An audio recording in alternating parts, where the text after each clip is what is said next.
So it's now just been over a week, and I finally got well over 8 years of hype out of my body. Well, mostly. And now that it's finally settled in, I wanted to talk about my thoughts about Spyro, A Realm Beyond. But I wanted to do something a little bit different. I wanted to talk about 5 things that excite me, 5 questions that I have, and 5 concerns. Let's talk about it. Whoa!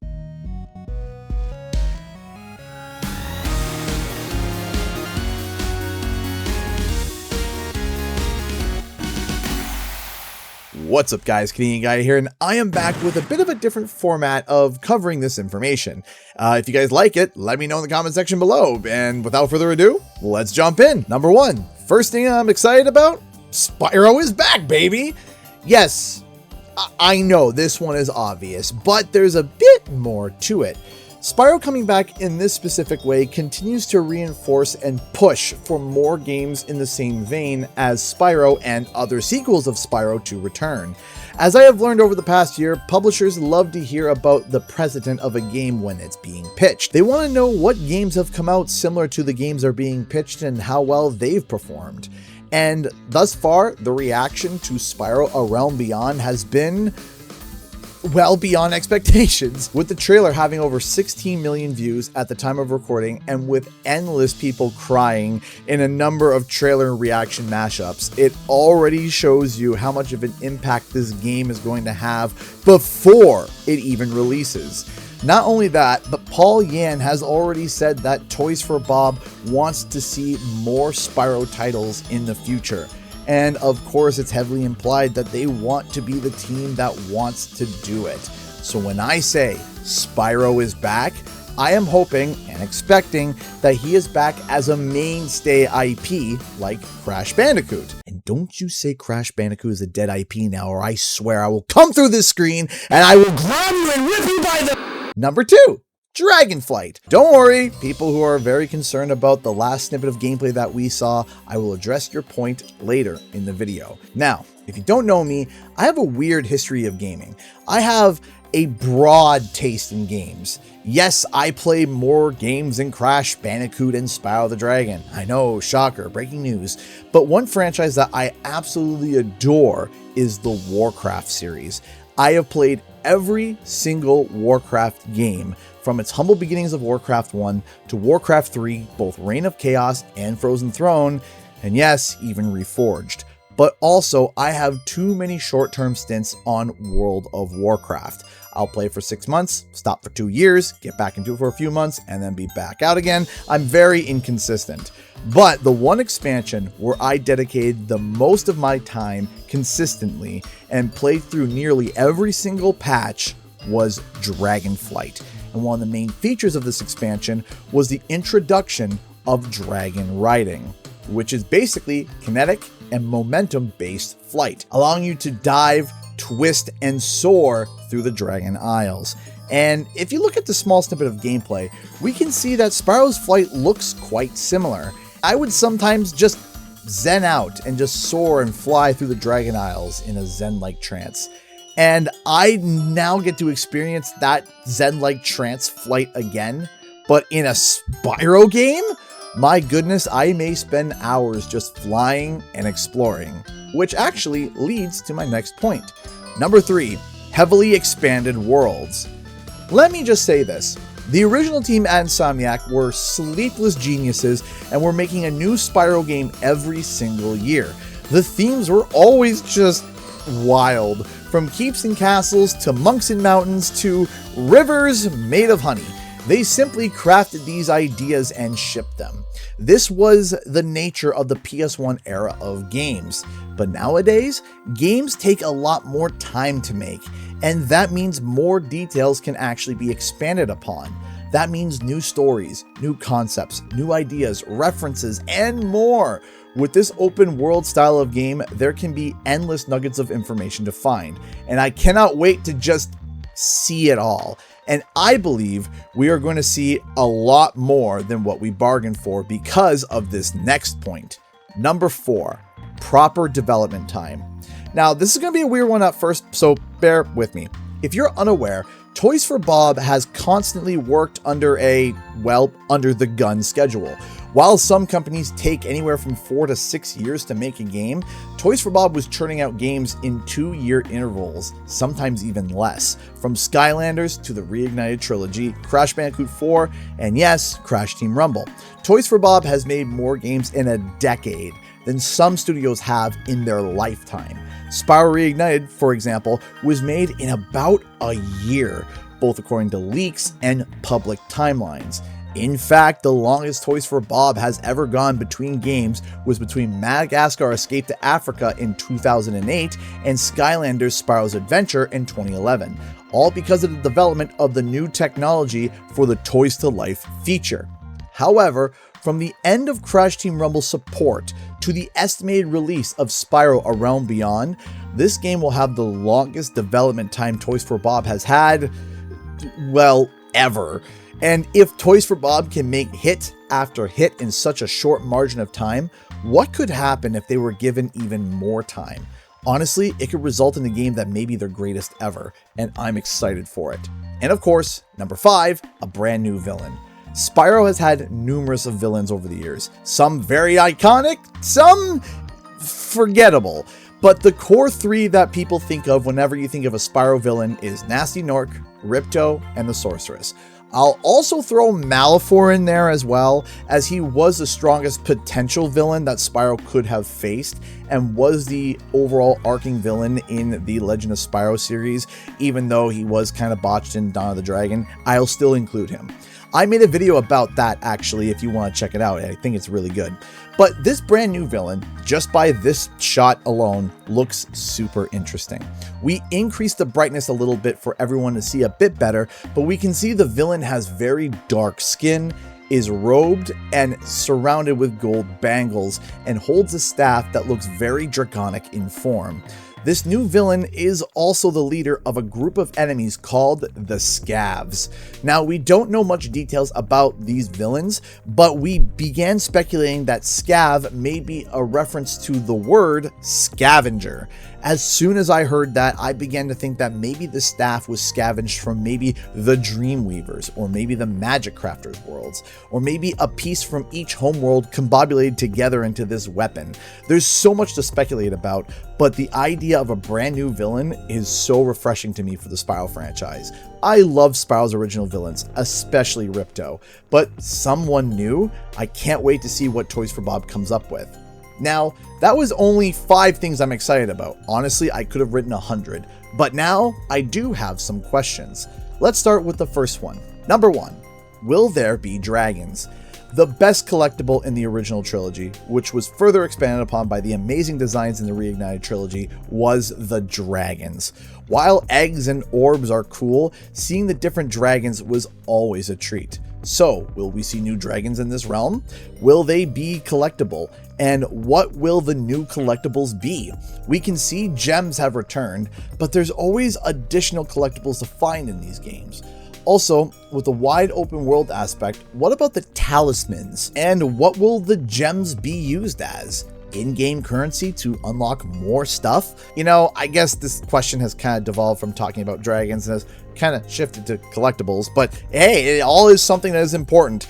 Toys for Bob has to balance an open world with a good number of collectibles. Have too little, the world feels empty. Have too much, and it's a slog. Finding that right balance will be key, and will probably be something I think Toys for Bob will be tweaking all the way up until this game launches. But to return to the dragons for a second, I think one of the reasons they were so much fun was that you wanted to find them, even if it wasn't for the fact that you were trying to 100% the game. What I mean as orbs, for example, in the second game are good, and they're fine, and they're great, but it feels more like a checklist. In the first game, you saw a dragon statue and immediately thought, oh, I want to go get that dragon. They had so much personality and life. So I think Toys for Bob, with whatever set of collectibles that they come up with, should create one that creates a driving force within the player to want to go and get it, even if they're not a player that wants to 100% the game, and not to just scratch something off a to-do list. Which leads us to our next point, number 2, traversal. So with the introduction of Dragonflight, we also know that Spyro can still run around the ground as well. So my question is, will it feel like a regular Spyro experience on the ground? Or will there also be new mechanics introduced in that aspect as well? Also, if we pause right at the start of the gameplay snippet from the trailer, we see this beautiful water. So it makes me wonder, can Spyro still swim? And if so, can he dive underwater? And if he can be underwater, would there be a way to use a type of dragon flight underwater? Or would it be the more typical experience that we've seen in previous Spyro games? There is so much to ask here. There are plenty of potential new mechanics to introduce with swimming underwater in this game, along with a number of new dangers. I could do a dedicated video on this all in itself, but I want to get the question out there for all of us to start thinking, which, now that I'm thinking, leads me to my next question. Number 3, where's Sparks? Do not worry, comment section. I have heard your woes, and I noticed it too the first time when I saw the trailer. The trailer seems to be sparkless, and many people have wondered, where is Sparks? I actually asked this question in a private Q&A, and the answer I got is murky at best. Lou answered, telling us that at this point in time, plot and lore points were not going to be discussed and would be addressed at a later time. Now, we also know that, according to the game's synopsis, Spyro is trapped in a different realm and must find a way back home and must find new allies. So, tying that with what Lou said, is Sparks missing having to do with the initial plot? Is Spyro and Sparks initially separated when they arrive in this new realm? Is it a new Dragonfly? Because Sparks is back in the Dragon Realm, still stuck. Does Sparks have a much bigger involvement mechanically in the game and they are simply hiding him for a later reveal? Is Sparks even alive? There are many questions to speculate on here, but I think I can speak for all Spyro fans. You can't have a Spyro game without Sparks. Number 4, the in-game model. Yes, I'm aware, I have eyes, 4 of them in fact. We obviously can see Spyro in the CGI trailer, and then we kind of see his backside while mid-flight in-game.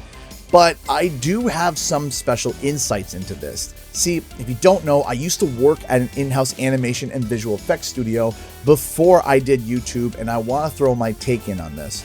CGI can take a long time to get done, and while tools are getting faster and faster, the CGI in this trailer was most likely not put together in a short period of time and was most likely outsourced. Now, why is that important? Well, Paul Yan had stated that Spyro had gone through a number of changes in terms of iterations of art, just to get to the right balance of character. But to be able to get the model ready for the trailer, and due to probably time constraints, the CGI model needs time to be built and animated, which means the studio that made it has to get as early of a design as possible. So the design of Spyro, between the CGI studio getting the concept art and the actual final design, can have slight and different variations. And we already can see what I believe to be some slight discrepancies. Toys for Bob posted a comparison between the original Reignited and what we can assume is the most recent design of Spyro from A Realm Beyond. And we already can see that the tail between the CGI and the concept art is different, with the concept art adding ridges that look like they could be used for slapping enemies. So what I'm saying is, what we see in the CGI trailer may not be the most up-to-date model. And the problem is, if people have any issues with the way that Spyro looks right now, we may be looking at an old model and nitpicking things that may have already been addressed and fixed in the most up-to-date version. Not only that, but sometimes, especially stylized in-game assets, they don't translate well to CGI. A common nitpick I have heard is Spyro's eyebrows seem really big. However, if you look at the before and after shots that Toys for Bob added for concept art, you can see his eyebrows are really not that different. So is it something that was already fixed, or just an issue of translation to CGI? This is why I want to see an in-game model, standing idle, and then with a little movement, just to gauge my final thoughts on the design. Not saying I dislike it, in fact, I really like it and I love it, but before I or the community makes their final judgments on what they feel about the game and how it looks, they should see the in-game model. So if you do have an issue with the model for whatever reason, I would wait to see the in-game gameplay before determining your own judgment. And finally, number 5, Stuart Copeland. This has been a question that so many people have asked, and one that I also share. Is Stuart Copeland going to make music for this game? Mainly because I still believe one of the greatest soundtracks of all time is the original Spyro soundtrack. I could literally listen to it for hours and just work and vibe throughout the day. I literally was listening to it as I was writing this very script. I also enjoyed Stefan Van Koff's recreations in the Reignited trilogy. Most of the tracks were really, really good, but my concern comes in because of Crash Bandicoot 4: It's About Time. Crash 4 soundtrack, while not in any means bad, was more atmospheric. Most tracks were good, but I wouldn't play them while in the car or while I was working. So I'm hoping that Stuart Copeland, at the very least, is involved in some way. Well, that aged poorly. So Stuart Copeland kind of just confirmed that no, he will not be doing the music for the new Spyro game. While I am kind of saddened to hear that, it's not a deal breaker for me. Don't get me wrong, it genuinely sucks, but that's how things go sometimes. So now my question is, well, who? Will it be Stefan Van Koff? Will he partner with someone else like he did in Crash Bandicoot 4 with Walter Mayer? We will just have to see. But I still trust Toys for Bob to be able to compose something that is awesome. And now, finally, something that many people seem to be interested in hearing from the guy who has been following and screaming and talking about this game for almost 8 years. What are my concerns? Well, let's start with concern number 1, combat. This factor alone was the thing that I worried most about and still am worried about since the concept of this game began to take reality all the way back in 2024. What will the combat be like? This is something that I am terrified about. See, I don't want the original combat from the PS1 era. I know, unpopular opinion. Basically, I don't want Spyro one-hitting everything and having combat as complex as a peanut butter sandwich on Wonder Bread. Yes, it works and worked for its time, but I think there needs to be a bit more complexity added. Having said that, I also don't want it to take the route that The Legend of Spyro did, where at times it just felt like button mash central. I don't want to be lulled to sleep by basically having one button be the melee attack and the other be a special fire attack. But I also don't want Dark Souls level of combat either. I want something that is balanced and feels right, but doesn't get overly complicated nor too simple. I know, I am asking a lot for this one, I concede that. And I also said this in a previous video. I wish Toys for Bob the best of luck because this is the hardest thing that I think is going to be able to nail down for this game. And I don't have any answers to be able to have any sort of solutions for them when it comes to balancing the combat. Additionally, another problem on top of this combat sandwich is the introduction of the big kinetic flight mechanic.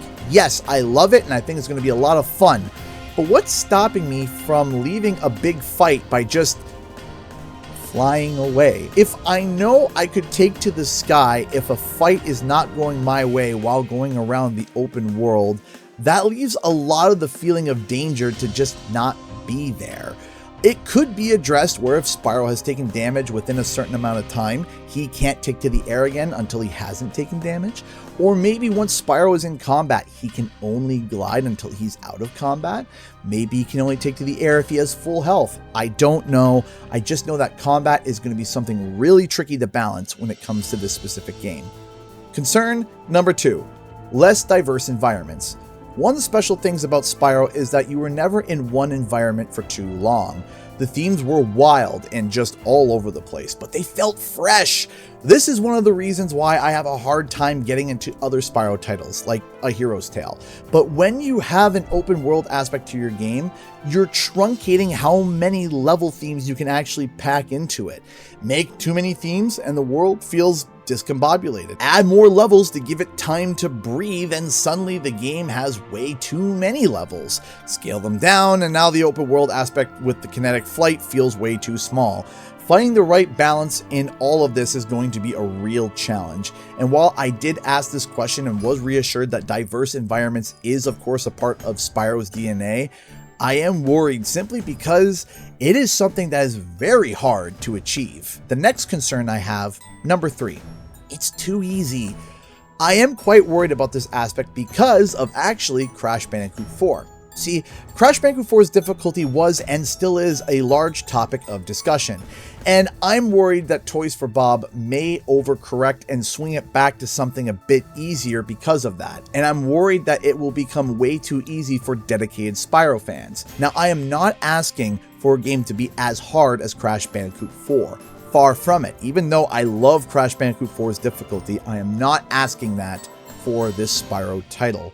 But I still want the game to have a little bit of an edge to it, and I'm worried that that edge may get smoothed out too much due to fan reaction or due to concern from the fans. Now, I loved Spyro 3's adaptive difficulty because it made the game harder the better you played, so if a similar system or even a difficulty choice could be introduced, I would be fine with it. I just want to make sure there's still a little bit of bite for longtime fans and for them to feel at least a margin of challenge. Number 4, it's too open world. This is going to swing into the final point of this video as well, but I wanted to make this its own point as well. Open world games are easier to make nowadays more than ever and can create these epic tales. But just because we can go bigger, should we go bigger? One of the best things about the original Spyro games was its smart use of space. I always think of Town Square and how it can take such a small space and turn it into a much bigger level by simply how it's built and playing off of Spyro's mechanics. If the game becomes way too open, I think you will lose a bit of that magic. And here's where we get to everyone's main concern that I have seen spoken about across all social media. Balancing Dragonflight. With the core Spyro experience and the size of the world, I'm sure Toys for Bob has been fighting with this since day one of development. The world's too big, the balance is off. Too small, it's off again. Too many collectibles in a big world, it'll feel overwhelming. Too little, underwhelming. Perfect size collectibles and world, but doesn't feel like Spyro, it won't feel like a Spyro game. While I trust Toys for Bob more than any studio to make a modern day Spyro game, they have taken a task that is a significant challenge. And I do believe this may be the hardest game development challenge that team may have ever faced. But, having said that, this is the moment to shine for Toys for Bob. They are not playing it safe. They are walking up and trying to not make just a serviceable Spyro game, not make a safe Spyro game. They are trying to take the next step in Spyro's games, a evolution of Spyro, if you will. A new foundation to expand upon for years to come. And it's going to be tricky. And of course, no, they're not going to make every Spyro fan happy. But I can see that they are trying to do something big and ambitious while trying to balance the legacy of the IP. And I, for one, cannot wait to see where they take it for this game and for future games. Thanks so much for watching, everybody. If you want to support me, you can check out the links in the description below, and I'll see you guys in the next video and our live stream. Bye-bye.